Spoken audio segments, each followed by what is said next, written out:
Jadi netizen mereka ini adalah nelayan ya, nelayan yang selama ini bekerja mengadu nasib untuk keluarga mereka di Laut Banten yang sekarang sedang dijadikan PSN, proyek strategis nasional, PSN PIK 2. Dan karena adanya proyek PSN PIK 2 ini, kegiatan mencari nafkah Kang Khalid dan Kang Heri ini menjadi terganggu ya. Bukan cuma Kang Khalid dan Kang Heri yang mengalami, tapi hampir seluruh rakyat Banten ya. Iya, semuanya ya. Karena di sana ada yang nelayan, ada yang petani. Nelayan menjadi sulit nangkap ikannya karena ada proyek PSN. Petani tanahnya diambil ya, diuruk, diambil, diganti dengan harga murah. Saya ingin minta nih cerita dari Mas Khalid, apa sih yang sedang terjadi dan apa yang dirasakan nih Mas Khalid sama Mas Heri. Mas Khalid dulu kan waktu sebelum ada PSN ini kan sejahtera ya hidup sebagai seorang nelayan ya. Iya, yang jelas saya ini kan dibesarkan dari hasil perikanan dan pertanian oleh orang tua saya dulu, gitu kan, sehingga alhamdulillah saya bisa jadi sebesar ini, gitu kan. Nah kemudian karena bapak saya juga nelayan petani, saya mewarisi pekerjaan itu. Nah memang sebenarnya Pak Abraham, saya ini kalau boleh dibilang baru sembuh dari kesengsaraan, baru sembuh dari penderitaan gitu. Karena memang saya ini dijajah gitu, merasa dijajah ya. Dijajah itu semenjak tahun 2004, yaitu kasus tentang penambangan pasir laut. Penambangan pasir laut itu wilayah pesisir Banten yang materialnya dibawa ke reklamasi Teluk Jakarta, dan itu PIK 1. Iya. Jadi dari PIK 1 Kang Khalid sudah menderita ya? Udah menderita. Nah kemudian ketika ini kita perang, tembakan di laut segala macam, tembus kita PT UN tahun, sampai yang jelas berhenti semenjak tahun 2016. 2016 gugatan alhamdulillah menang. Itu menangnya juga karena pergantian gubernur DKI Jakarta Pak Anies, dari Ahok ke Anies gitu. Nah udah selesai di situ kan agak tenang tuh, saya bisa nangkep ikan lagi, saya bisa bercocok tanam lagi. Kemudian saya melihat ada kejadian yang ini buat saya bertanya-tanya, kok uang lingkup saya mencari ikan kok dibatasi. Jadi ketika saya mau ngejaring ke wilayah Tangerang, di Tangerang banyak pagar tuh ceritanya. Pagar yang dilakukan oleh PSN ya?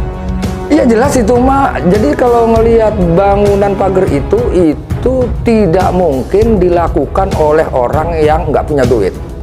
Oke, kan selama ini dikembangkan isu bahwa itu katanya warga lokal yang bangun. Nggak mungkin ya? Nggak mungkin. Kalau saya bilang itu, jika ada orang yang percaya bahwa itu dilakukan oleh swadaya masyarakat atau lokal, saya pikir harus dibawa ke psikiater. Jadi itu pasti bohong ya? Pasti bohong. Karena itu membutuhkan biaya besar ya? Iya. Ya? Bahkan jangan dulu kamu, itu pagar lautnya panjang nggak? Itu sepanjang hampir 30 km lebih. Wong dari Karangserang sampai ke Kerunjo. Nah, jadi nggak mungkin rakyat yang... Nggak mungkin. Nah, dari kejadian di laut, di daratnya juga ada persoalan. Ya persoalannya misalnya penggusuran, orang belum dibayar udah diuruk, teriak kali diuruk segala macam. Ini kan persoalan. Nah sampai akhirnya Pak Abraham, saya mikir, loh saya ini jangan-jangan dipimpin oleh orang-orang yang kerangka berpikirnya ya itu nggak normal Pak Abraham. Nggak normalnya begini, lingkaran besar dipaksa dimasukkan ke lingkaran yang kecil. Itu kan nggak normal. Yang normal itu lingkaran yang kecil harus dimasukkan ke lingkaran yang besar, makanya muat. Kalau ini mah lingkaran besar dipaksakan masuk, ditelan oleh lingkaran yang kecil. Ini kan nggak normal. Maksudnya kok saya ini bukan sedang diurus oleh negara. Ya anggaplah lingkaran besar itu negara, kedaulatan. Nah lingkaran kecil adalah korporasi.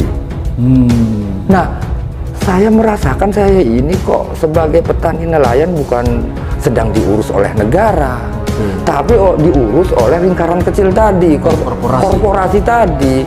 Nah, makanya saya sebagai rakyat, petani nelayan, enggak sudi dipimpin oleh korporasi. Jadi berarti keberadaan PSN di PIK 2 ini korporasi mencari keuntungan ya? Udah mencari keuntungan Dan memiskinkan rakyat di sana. Udah penyembah berhala aja. Udah. Kang Heri nih, Ya. apa yang terjadi Kang Heri? Sebelum dan sesudah ini apa yang Kang Heri rasakan, keluarga rasakan? Sebetulnya begini ya, untuk masyarakat pesisir Banten seperti tadi Kang Khalid bilang bahwa bukan kali ini saja kita berhadapan dengan PIK ini, gitu kan. Oke, sudah Sudah berpuluh-puluh tahun. Jadi mulai dari PIK 1 ya? Itu mulai dari PIK 1 dan pembuatan pulau-pulau palsu. Karena bahan materialnya itu diambil dari wilayah kami di pesisir utara. Nah, itu dikeruk. Nah, dampaknya sampai hari ini itu dampaknya masih terasa. Ratusan hektar, bahkan ribuan hektar tambak itu hilang akibat abrasi. Ya kan, terumbu karang rusak dan juga akhirnya laut kami di pesisir utara Banten itu keruh. Karena ketika penambangan pasir laut, kantong-kantong lumpur yang ada di dalam itu pecah. Artinya deritanya sudah dirasakan. Oke. Tahun 2016 kita selesai dengan gugatan. Kita menang. Akhirnya pulau-pulau palsu itu tidak dilanjutkan.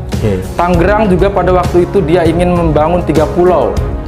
Kita juga protes pada waktu itu, setelah dikaji dia tidak memiliki dokumen KLHS, gagal juga gitu kan. Nah, setelah kita tenang, artinya saya berbudaya rumput laut, teman-teman ya menikmati gitu kan atas kemenangan-kemenangan kecil kita gitu kan. Lah, ini tiba-tiba ini ada gelombang baru. Awalnya kita itu tahunya dari calo-calo tanah yang berkeliaran di Kabupaten Serang. Jadi didahului dengan calo-calo. Calo-calo tanah dulu, dia menyebarkan rilis blok-blok mana yang akan dibebaskan, sampai dari mulai pesisir sampai ke persawahan, bahkan kan. Isunya ini PIK 8, PIK 9, PIK 10 untuk Kabupaten Serang. Saya mencoba untuk ngobrol sama Kades gitu kan, cari informasi bahwa kades-kades sudah diundang ke sana ke PIK gitu kan. Nah, saya berpikir strategis apa sehingga kemudian ini akan menggusur ruang hidup, ruang penghidupan masyarakat gitu kan, dan akan menggusur dan mengusir warganya gitu kan. Kita cari informasi karena pada waktu itu tidak jelas batas-batas PSN PIK ini atau PIK yang di PSN ini itu tidak jelas batasannya di mana. Tetapi semua mengatakan ini PSN PIK, PSN semuanya gitu kan.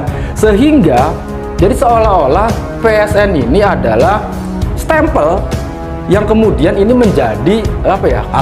Alat untuk menggusur. Secara hukum dia seperti kebal hukum, gitu kan. Bisa melakukan apa saja. Bisa melakukan apa saja. Sampai kemudian ini proyek negara. Kamu mau tidak mau, ini harus